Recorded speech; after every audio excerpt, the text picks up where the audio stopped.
और खबरें विस्तार से। गृह राज्य परिवहन यातायात मंत्री वीरेंद्र बेनीवाल अपने निर्वाचन क्षेत्र लूणकरणसर में पहुंचे।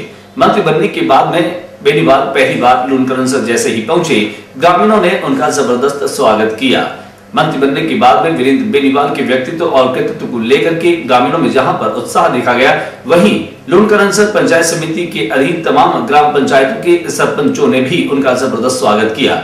वहीं अलग अलग क्षेत्रों में पहुंचे बेनीवाल का स्वागत न केवल फूल मालाओं से किया गया, बल्कि वहां पर बेनीवाल जैसे ही पहुंचे, जनप्रतिनिधियों के साथ भी पैदल ही सड़क मार्ग से पंचायत समिति पर पहुंचे। गौरतलब है कि जहां बेनीवाल के कद्दावर व्यक्तित्व को लेकर के लूणकरणसर निवासियों में जबरदस्त उत्साह देखा गया, वहीं मंत्री बनने के बाद में उनके चेहरों पर खुशी साफ तौर पर झलक रही थी। जैसे ही बेनीवाल पहुंचे, ढोल ताशे और नगारों के साथ में उनका भावभीना अभिनंदन हुआ। वहीं आतिशबाजी के साथ में भी वहां के लोगों ने लूणकरणसर पहुंचने पर बेनीवाल के प्रति अपनी खुशियों का इजहार अलग अलग अंदाज में किया।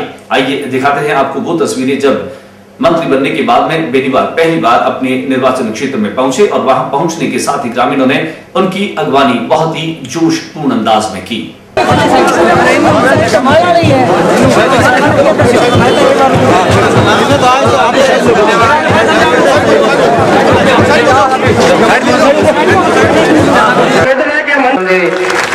नायक नाम प्रस्तावित करूं, मैं कार्यक्रम की अध्यक्षता करें। अपना नुमाइंदा राजस्थान के गृह एवं यातायात मंत्री बनने के बाद पहले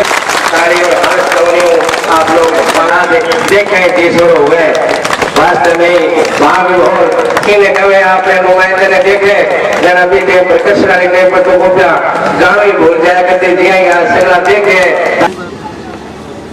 राजस्थान की वीर प्रसूता मर्दरा के अभिनव उत्कृष्ट एवं कर्तव्यनिष्ठ सपूत, भारतीय लोकतंत्र की प्रज्ञा की कुशल वाहक, ग्रामीण इलाकों के विकास को कृत संकल्पित स्वप्न दृष्टा, वीरांधा में महारथी।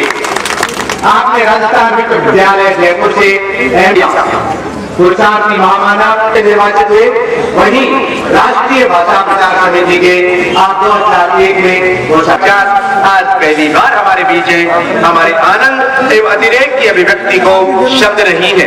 आपका हमारे मध्य ये कद्दावर भेंट करे जा रही है और आप आप सब लोगों ने वो दौर भी देखा जब 33 गांव उठे, नाम 34 गांव पर लिया जाता था।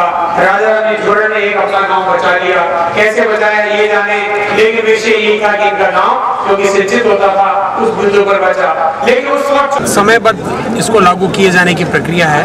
मैं ऐसा मानता हूँ कि वो समय अनुसार लागू होगी, चूँकि पूर्व की वार्ताएं भी रही, लेकिन फिर भी समय समय पर जब तक कोई कार्य नहीं हो जाता, संबंधित पक्षकार का प्रयास रहता है कि वो अपना दबाव बनाए रखे।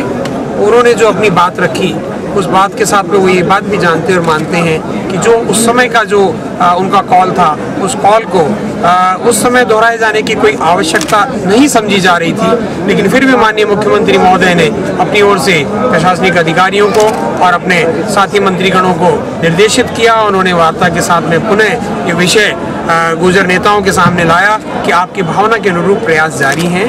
इससे पूर्व बीकानेर के सीएमएचओ ऑफिस में मोमासर और छतरगढ़ के लिए 108 की आपातकालीन सेवाओं हेतु गाड़ियों को भी सुपुर्द किया गया। गौरतलब है कि इन गाड़ियों को हरी झंडी दिखाकर गृह राज्य परिवहन मंत्री वीरेंद्र बेनीवाल और महापौर भवानी शंकर शर्मा ने रवाना किया।